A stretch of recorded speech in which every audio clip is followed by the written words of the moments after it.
మాట చదువుతాను, దయచేసి వినండి.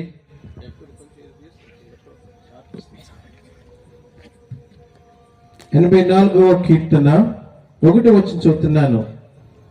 సైన్యముల పెదకు యెహోవా, నీ నివాసములు ఎంత రమ్యములు.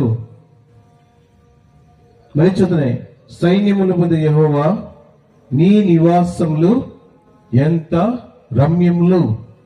సో ఈ మాటలు చదువుతున్నప్పుడు ఎంత సంతోషం అనిపిస్తుందంట. ఏదంట, దేవుని యొక్క నివాస స్థలమైన ఎలాగుందంట, రమ్యముగా ఉందంట.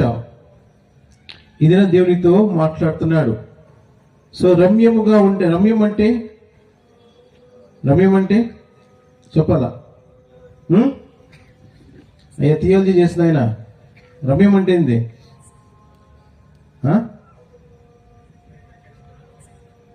చెప్పచ్చు.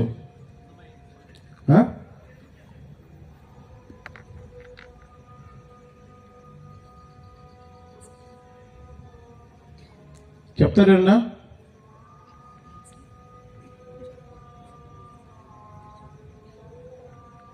చెప్పాలా? రమ్యమైనది అంటే అర్థం ఏంటి? అందమైనది. ఇంకా చెప్పచ్చు. ఆ టీచర్ అమ్మ, కుమారమ్మ చెప్పు, రమ్యమైందంటే ఏంది?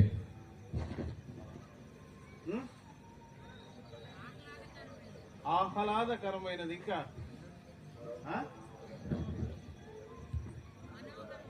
మనోహరమైనది, బ్యూటిఫుల్. సో ఆయన నివాసం ఎలా ఉందంట?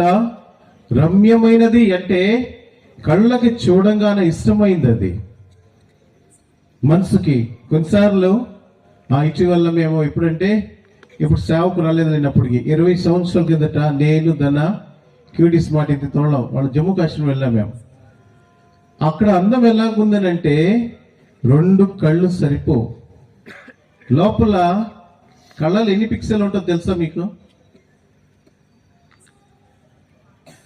కళ్ళలో ఎన్ని పిక్సెల్ ఉంటుందో తెలుసా? అంటే మనం లైక్ 8 పిక్సెల్ 12 పిక్సెల్ అని మన ఫోన్లో చూస్తుంటాం. 84 పిక్సెల్ అని. ఎన్ని పిక్సెల్ ఉంటుందో తెలుసా మీకు? ఎవరికన్నా చెప్తే గిఫ్ట్ ఇస్తా, ఎందుకంటే నాకు కూడా తెలియదు. ఎందుకు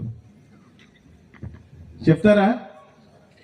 రే మీకు ఫోన్లో ఎందుకు రే చూసి చెప్పడం, పనికి మాట్లాడారా? ఉత్తడికి వాడతారు కదరా. 600 మెగాపిక్సెల్ సిగ్గు ఉండాలి చెప్పడానికి. చూసి చెప్తున్నారు అవి కూడా.